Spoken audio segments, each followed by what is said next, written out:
Em nome de Jesus, colocar de pé, meus irmãos. Não tem chegado até nós nenhum pedido de oração. Eu quero pedir oração do nosso irmão Afonso, diagnosticado com pneumonia, meus irmãos. Estou orando pelo servo do Senhor. Está chegando um pedido aqui. Eu pedi oração para a irmã Zélia. Na quinta-feira ela vai passar por alguns exames. Vamos estar orando pela nossa irmã. Continua orando, meus irmãos, pelo nosso irmão Tiago. Continua orando pela nossa irmã Vidal. Continua orando por todas as necessidades da igreja. Nossa irmã Alessandra. Pastor Pedro, né? Amém. Apresentar essa causa da nossa irmã Cida. Os irmãos querem externar mais algum pedido? Na minha casa, precisamos também das orações. Quero convidar a fazer essa oração a nossa irmã Regina. Quem está Regina, nossa irmã?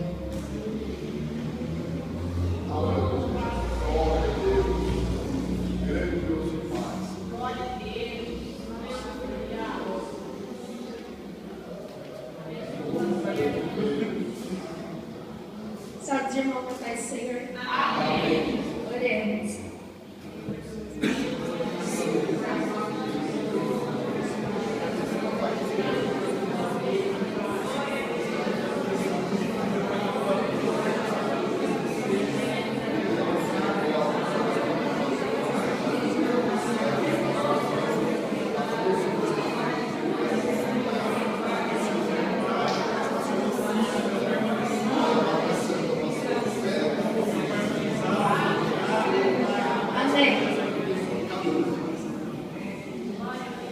Boa estratégia, viu? Gostei.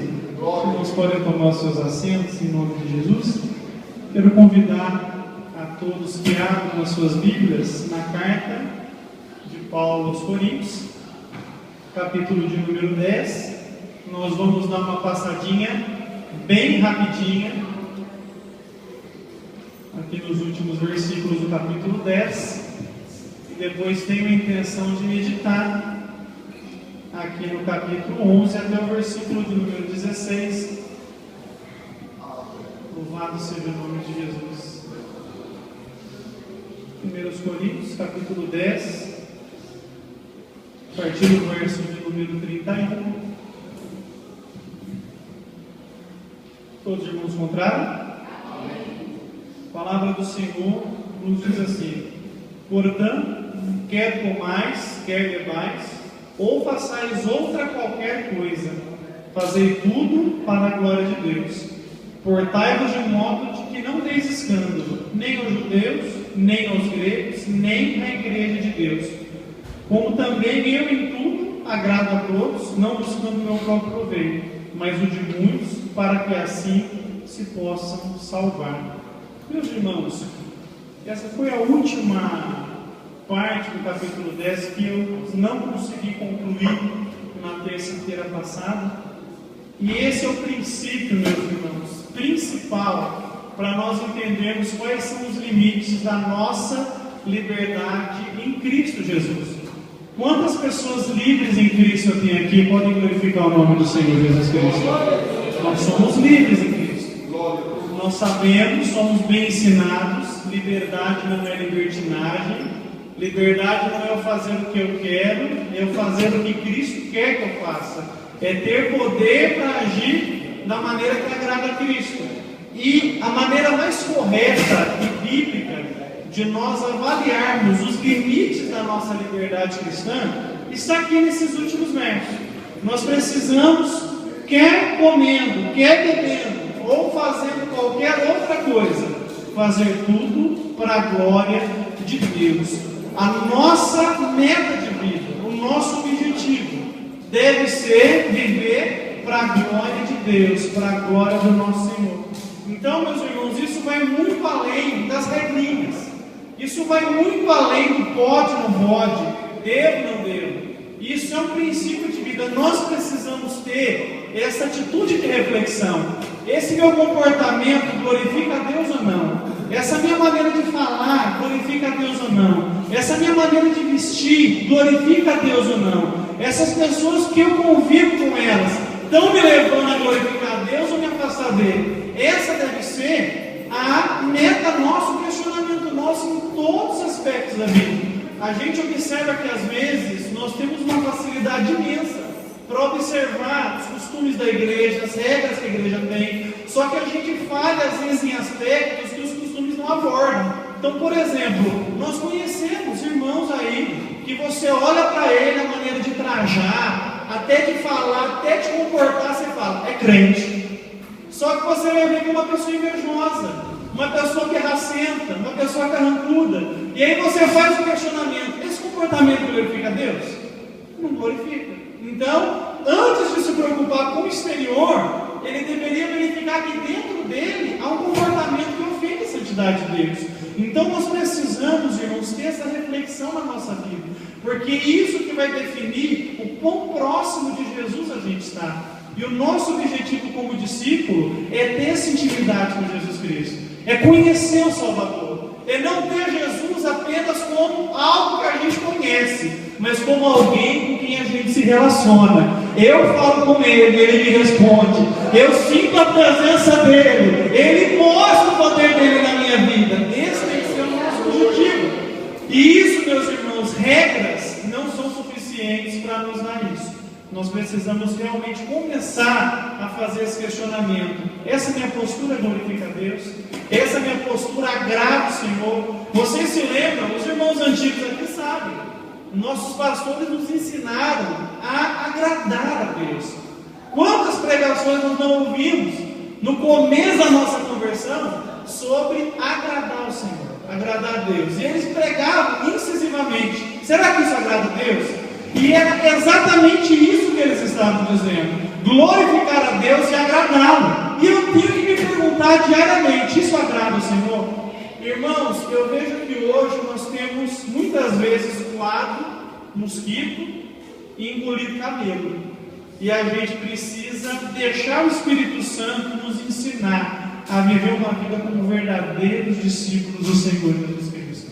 Então hoje eu observo, irmãos, com pesar. Às vezes nós temos senhoras na igreja, as moças, graças a Deus aqui em Biripeiro não tem muito excesso aqui, graças a Deus por isso.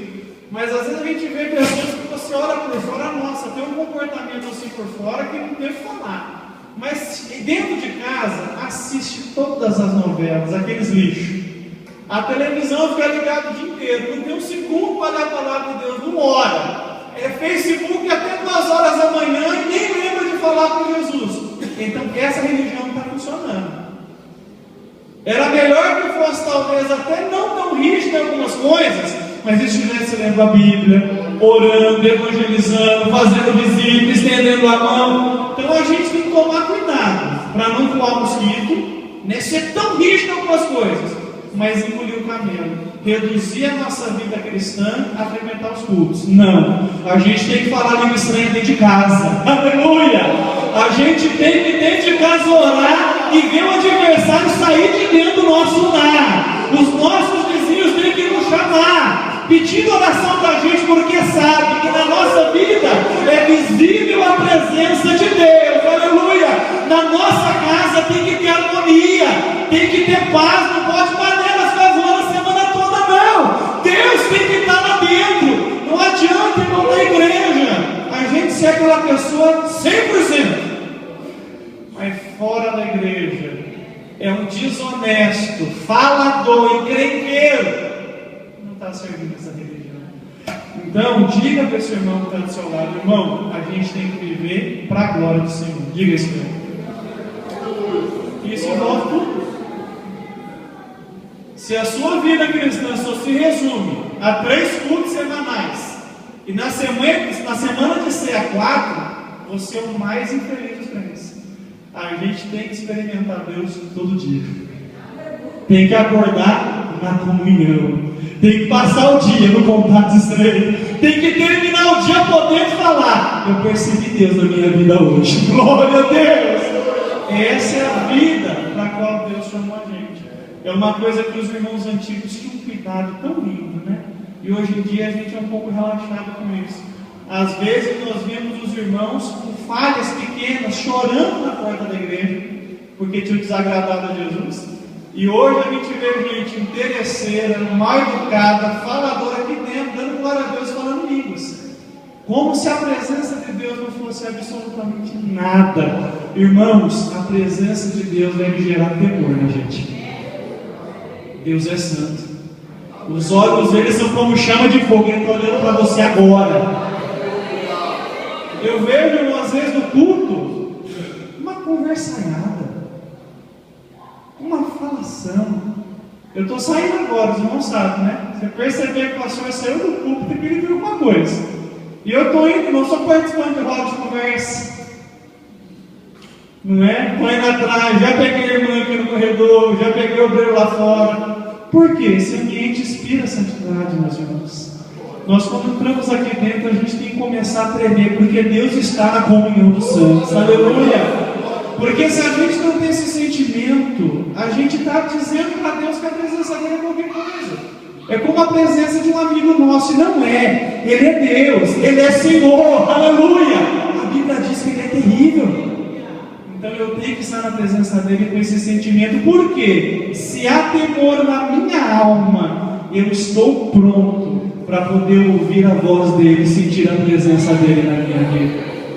Aleluia, glória a Deus. Então tenho que viver para a glória de Deus, de modo que eu não cause escândalo, nem os judeus, nem os gregos, e nem a igreja de Deus. Eu tenho que viver de tal forma que eu não seja obstáculo à fé de ninguém. As pessoas podem olhar para mim, podem até não concordar com as minhas crenças, podem até não concordar com algumas posturas minhas. O cristão não é uma pessoa que nunca erra, mas ele erra pouco. Então pode até ser que alguma coisa as pessoas de fora não concordem comigo, mas eles têm que admitir: essa pessoa, eu não tenho que falar nada. Ela é honesta, ela paga suas contas, ela respeita a família, os filhos são educados. É isso, meus irmãos. Nós não podemos ser motivo de escândalo. Nós não podemos atrapalhar a fé de ninguém. Amém, meus irmãos? Verso 11, meus irmãos. Primeiro versículo é o que deveria ser o último versículo do capítulo 10. Eu considero um pouco desnecessária essa quebra aqui, porque na verdade o primeiro versículo termina de maneira concreta o que Paulo estava falando no capítulo 10. Ele diz assim: sede meus imitadores, como também eu sou de Cristo. O que Paulo queria? Que nós imitássemos as obras dele, a maneira como ele se comportou. Paulo nunca foi partidário, e havia partidarismo na igreja de Corinto. Paulo nunca procurou exceder a sua liberdade cristã, e havia esse tipo de excesso na igreja. Então ele estava querendo dizer o seguinte: queridos, olhem para mim, vocês estão vendo o meu exemplo, o meu esforço. Pode ser que eu não acerte sempre, mas eu estou me esforçando. Vocês esperem em mim, por favor, que vivam de uma maneira que agrada a Deus. Isso, irmãos, é um desafio para a gente que lidera. Quantos líderes eu tenho aqui hoje? Podem dar glória a Jesus bem alto? Glória a Deus. Ser líder é a maior bênção e a maior cruz. Não é fácil liderar, porque o líder tem que encorajar todo mundo. E quem encoraja o líder? O líder tem que entender todo mundo, mas quem entende o líder? O líder tem que estar com um sorriso sempre, mas e quando ele precisa chorar? E eu vejo, meus irmãos, que Deus, ele parece realmente escolher pessoas para que carreguem esse fardo de toda a comunidade nas costas. Tem pessoas que têm dom de Deus, a gente vai aprender isso no capítulo 12, para poder presidir, para poder governar o rebanho, para poder apacentar. Deus escolhe pessoas com essa missão, que vai ser aquela pessoa que vai encorajar todo mundo e vai ser encorajado só pelo Senhor Jesus Cristo. É um dom. Então nós líderes precisamos ter esse sentimento que Paulo teve, nos esforçar para sempre ser um modelo para o rebanho. É por isso que eu encorajo os líderes a participar dos trabalhos da igreja, a vestir a camisa. Como é que fica, por exemplo, quando a gente não tem um líder na escola dominical? Como é que os liderados vão entender isso? Eu não preciso vir na escola, meu líder não vem. Como é que vai ser quando nenhum líder está no culto de ensino? Eu não preciso ir no culto de ensino, meu líder não vem. Então nós precisamos ser um modelo para o rebanho. O líder é aquele que acredita nos projetos da igreja, que veste a camisa, que crê contra a esperança. que está junto, que participa, que chora junto.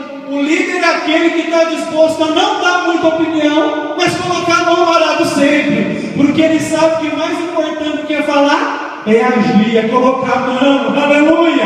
Então ele tem essa disposição natural para se envolver, e não importa que ele vai sofrer por isso, ele suporta o sofrimento, porque ele sabe o que está fazendo com o Senhor Jesus Cristo.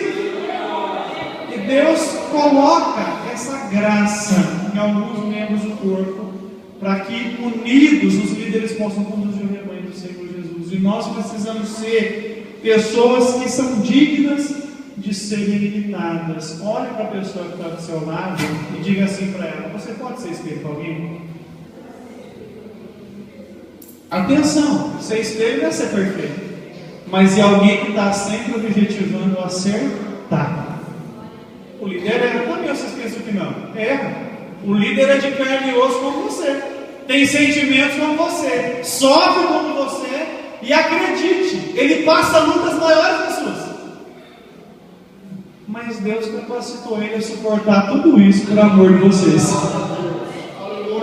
Então, o líder ele vai ser lembrado pela sua perseverança, pelo amor que ele demonstrou. Não por nunca ter errado, ele vai errar algumas vezes, mas ele vai errar tentando acertar. Ele vai às vezes ferir tentando curar. Às vezes ele vai falar demais tentando falar menos. Ele sempre está motivado a fazer o melhor, porque Cristo merece o nosso melhor. Amém, meus irmãos? Agora a gente vai entrar num texto bíblico, que é um texto que sempre gera dúvidas no povo assembleano. Eu considero aqui, na Carta aos Coríntios, um dos textos mais polêmicos. E estudando um pouco aqui, irmãos, lendo com um pouco mais de calma e respeitando as vírgulas do texto, eu percebi que a gente às vezes faz muita tempestade de copo d'água. Às vezes a gente pensa que o texto está falando uma coisa, mas na verdade ele está falando outra. E a partir do versículo 2 até o versículo 16, Paulo vai mais uma vez tratar do assunto que ele está tratando desde lá de trás: excessos na liberdade cristã. E dessa vez, nesse texto, quem estava cometendo os excessos eram as mulheres cristãs, e ele vai trabalhar com isso agora. Verso de número 2 está escrito assim: e louvo-vos, irmãos, porque em tudo vos lembrais de mim, e retendes os preceitos como eu os entreguei. Mas quero que saibais que Cristo é a cabeça de todo varão, e o varão a cabeça da mulher, e Deus a cabeça de Cristo. A primeira coisa que o apóstolo faz, meus irmãos, nesses dois versículos, é mostrar que no plano de Deus, no projeto que Deus estabeleceu para a família, existem papéis específicos. A mãe não deveria ser pai, e o pai não deveria ser mãe. Esposa, esposa, esposa, esposa. Há papéis específicos na ordem que Deus estabeleceu. É o que está escrito aqui no verso 3, claramente. Eu quero que vocês saibam que Cristo é a cabeça de todo varão, e o varão é a cabeça da mulher, e Deus a cabeça de Cristo. Dentro do plano que Deus estabeleceu para a família, o homem desempenha um papel de liderança. Esse papel foi dado para ele. E a mulher desempenha o papel de adjutora. A mulher é aquela que é a companheira fiel do marido. O pastor Reginaldo Santos, que é um dos supervisores de Campinas, exemplificou isso de uma maneira que eu amo. Eu até falo para minha esposa que o homem é o cabeça, mas a mulher é o pescoço. Não é mesmo? E a cabeça só consegue olhar para onde o pescoço está permitindo que ela olhe. Então a mulher não é menos que o esposo, de forma alguma. Ela tem o seu papel específico. Mas na ordem de autoridade que Deus estabeleceu na criação, o marido é o cabeça. Ele é o regente, ele é o que lidera com amor, ele é o que toma as decisões mais importantes da casa, e a esposa vai ajudá-lo sendo o pescoço dessa cabeça, ajudando o marido a olhar para a direção certa. Vocês podem glorificar o nome do Senhor por isso? E esse princípio tem que ser muito bem estabelecido. Em Corinto, nós tivemos um problema sério, porque as mulheres começaram a exceder na liberdade cristã e já não queriam aceitar aquelas convenções sociais que eram típicas de uma mulher, principalmente uma mulher cristã. E uma das coisas que elas já não aceitavam mais era ter o sinal de poderio do seu esposo sobre a sua vida. Em outras palavras, elas já queriam se comportar como se o marido não tivesse autoridade sobre elas. E isso estava causando escândalo. A partir do verso número 4, nós vamos ver que o apóstolo Paulo mostra que todas as vezes que nós nos comportamos de uma maneira diferente do que Deus estabeleceu e daquilo que a convenção da nossa sociedade considera correto, a gente está causando escândalo. Ele diz assim: todo homem que ora ou profetiza tendo a cabeça coberta, desonra a sua própria cabeça. Vocês perceberam que no versículo de número 3, estamos falando de autoridade e submissão, correto? E está escrito aqui que o homem, a única cabeça do homem, quem é no versículo 3? Quem é? Vocês viram aí que é Cristo? Então no versículo 4, o apóstolo Paulo está dizendo: se o homem ora ou profetiza, estando submisso a alguém que não seja Cristo, tendo a cabeça coberta, com alguém querendo impor liderança sobre ele, a sua esposa, ele desonra a sua própria cabeça. Ele está falhando em agir no papel que Deus estabeleceu para ele. Versículo de número 5: mas toda mulher que ora ou profetiza com a cabeça descoberta, desonra a sua própria cabeça, porque é como se estivesse rapada. Aqui nós vamos ter um segundo problema. É quando a mulher quer ter a liberdade no culto cristão de orar, de profetizar, mas ela não está submissa à figura do marido ou do seu pai, do homem que tem autoridade sobre ela. É isso que o texto está dizendo. A cabeça descoberta aqui é não aceitar a autoridade de um homem. Então a mulher que se comporta dessa forma, não aceitando a autoridade ou do pai, meninas solteiras, ou do marido, senhoras casadas, está desonrando a sua própria cabeça. Está dizendo assim para Deus: eu não aceito aquilo que o Senhor estabeleceu na criação. Eu quero fazer do meu jeito, o que a Bíblia fala para mim não importa. Então ela desonrava com isso. Versículo de número 6: portanto, se a mulher não se cobre com véu, tosquice também. Mas se para a mulher é coisa indecente toscar-se ou rapar-se, que põe o véu. Aqui nós vamos sair da doutrina e vamos entrar no aspecto prático. Na cidade de Corinto, meus irmãos, que era uma cidade que ficava na Grécia, ela era um importante centro de prostituição e de moralidade. E a convenção social que havia na cidade era as mulheres decentes, as filhas virgens de famílias bem organizadas, e as mulheres casadas, a convenção delas era cobrir a cabeça. Era uma maneira delas dizerem para a sociedade que elas eram mulheres direitas. E as nossas irmãs em Corinto estavam abrindo mão disso. Eu sou livre de Cristo, não tem que ficar submissa a essas coisas. E elas passaram a descobrir a cabeça. O que aconteceu com isso? Elas começaram a receber galanteios, começaram a ser fretadas. Por quê? Se comportaram como mulheres que não estavam sob autoridade, como mulheres que não eram mulheres de família. Vocês percebem que o problema aqui não é um pano na cabeça. O problema aqui é a mulher se comportar de uma maneira honrosa, de uma maneira respeitosa e de uma maneira que vai glorificar a Deus e honrar a sua família. Esse é o princípio universal. E isso eu quero trazer. Irmãs, hoje eu preciso falar ao coração de vocês. Vocês aceitam? Amém. Posso trazer a doutrina? Amém. Irmãos, isso é para os nossos dias. Não o pano na cabeça, mas a vida honrada, a vida virtuosa da mulher. Irmãos, a gente tem vivido um tempo muito complicado. Muito complicado. A mulher, nessas últimas 2 décadas, ela conseguiu, pelo menos do ponto de vista secular, uma libertação profunda dos tabus que antes supostamente a aprisionavam. Irmãos, 30 anos atrás era tabu casar-se virgem. Tinha que casar. Hoje, tabu é casar sendo virgem. A mulher tem que ter tido experiências anteriores ao casamento. Antigamente você não via a mulher sentada no bar bebendo cerveja.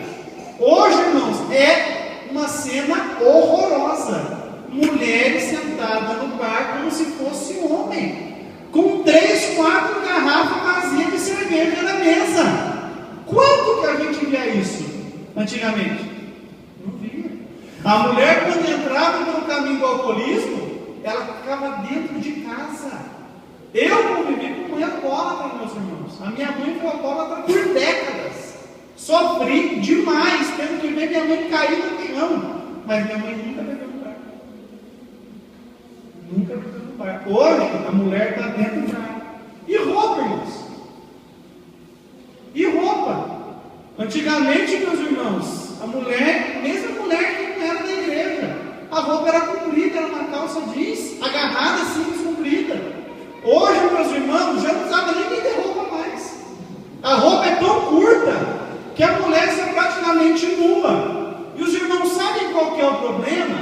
É que por falta de doutrina, de observar o que a Bíblia ensina acerca da honra da mulher pura, as mulheres da igreja têm aceitado um comportamento promíscuo e mundano. Irmãos, eu choro quando eu vejo irmãs da igreja colocando foto tirada dentro do espelho de shopping, banheiro, com a linguinha de fora assim, ó. Perdão o termo, irmãos, me perdoe, isso é coisa de mulher imoral. Isso é mulher que está chamando o homem sexualmente, é uma vergonha. Mulher que vem da igreja de saia, mas tira selfie dentro de casa de shortinho. O seu corpo foi feito por Deus para ser preservado, para a glória do nome de Jesus Cristo. Entendendo as diferentes gerações, as irmãs mais antigas são mais zelosas com isso. As mais novas talvez não vão usar saia no pé, vão ter que estudar com a calça, mas vão estar com a calça comprida. Irmãos, às vezes a gente encontra pessoas que se dizem cristãs na rua e a gente fica assombrado, mas é mesmo? Porque, meus irmãos, já não é questão de uso e costume, é questão de modéstia e questão de sensualidade. Irmãos, a saia é um costume assembleano, característico nosso. Conheço mulheres indecentes de saia e conheço mulheres decentes de calça. Só que a decência é doutrina bíblica. A mulher tem que ser decente o tempo todo. Seja usando uma calça, seja usando uma saia, não importa onde, não importa a roupa. O corpo tem que estar coberto para a glória do nome de Jesus.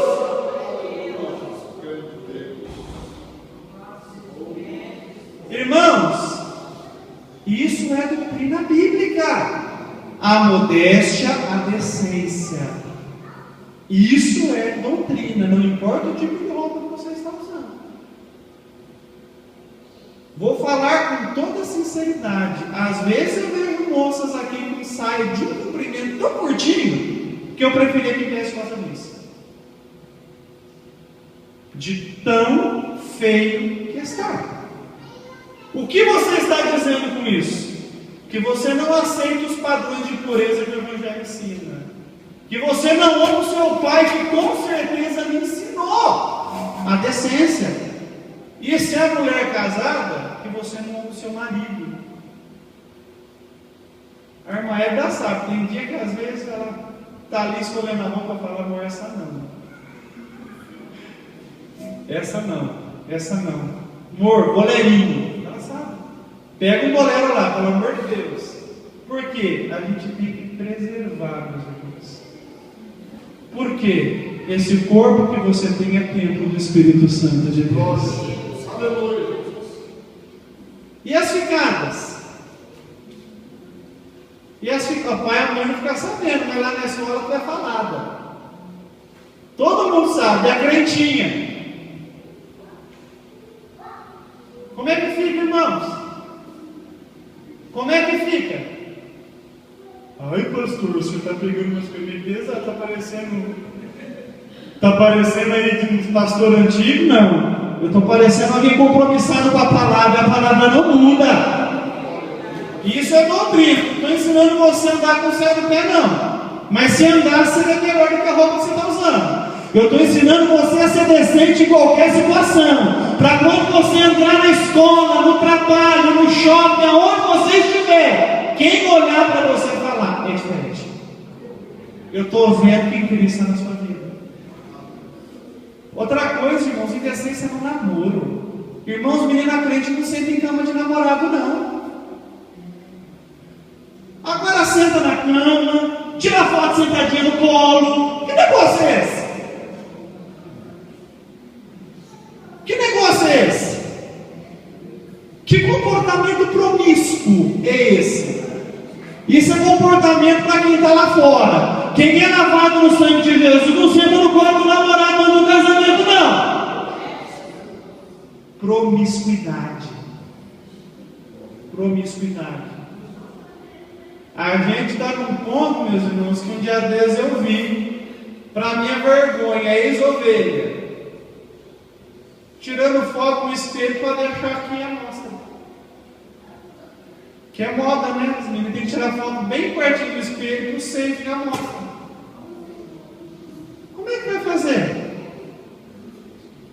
Aí passa culto, passa um culto, o outro, você vê que a pessoa não muda. Não tem mudança na vida. Você nunca vê feliz na igreja, entra vazia, sai devendo. Por quê? Não está levando o evangelho a sério. Evangelho não é somente aquilo que eu acredito.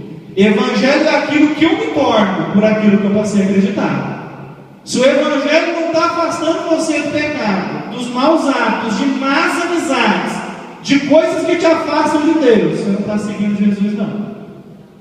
Você está seguindo você mesmo. E não se iluda. Ai, pastor, mas eu falo em língua no culto. Se está sentando no colo do namorado, se está tirando fotinho com a linguinha de fora de shortinho para a língua aqui, reflete se não é coisa da carne. Porque o Espírito de Deus é chamado de Espírito Santo, porque ele se manifesta em gente que está santificada pela fé no Senhor Jesus. Temos que refletir nessas coisas. Somos livres em Cristo? Sim. Temos que ser um povo alegre, brincalhão, divertido? Sim. Mas temos que ser um povo santificado, Senhor. Então a gente tem que pensar nisso, irmãos. Temos que pensar nisso. Por que está todo mundo olhando para baixo?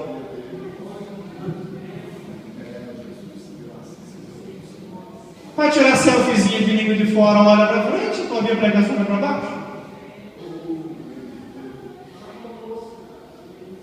Pode continuar pregando? É a Bíblia. Glória a Deus. Aqui é a Assembleia de Deus. Aqui funciona assim. Aqui é o nosso jeito.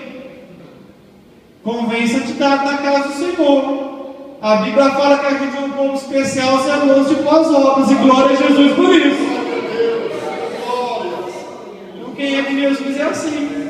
E como eu quero que você seja Jesus, você vai ser assim em nome de Jesus. Que aqui dentro é dessa forma. Amém, meus irmãos? Então veja, a mulher tem que respeitar a doutrina, o papel que Deus estabeleceu para ela, e tem que viver de acordo com as convenções sociais. Também. Agora a moda é ser piricrente. Só que na igreja de Jesus não tem piricrente, não. Irmãos. Você sabia que tem um site na internet para as moças crentes se mostrar? Pesquisa lá. Pesquisa lá as varoas gostosas. Moça crente. Até com o cabelo sem cortar, trajando roupa sensual para se mostrar. Coisa linda, não é porque a minha amiga da escola faz isso. Sua amiga da escola não é modelo de vida para ninguém. Seu modelo é a palavra de Deus. É a palavra de Deus que vai seguir. Não, mas uma pessoa quadrada. A Nova Jerusalém é quadrada. A crente novo não vai entrar nela.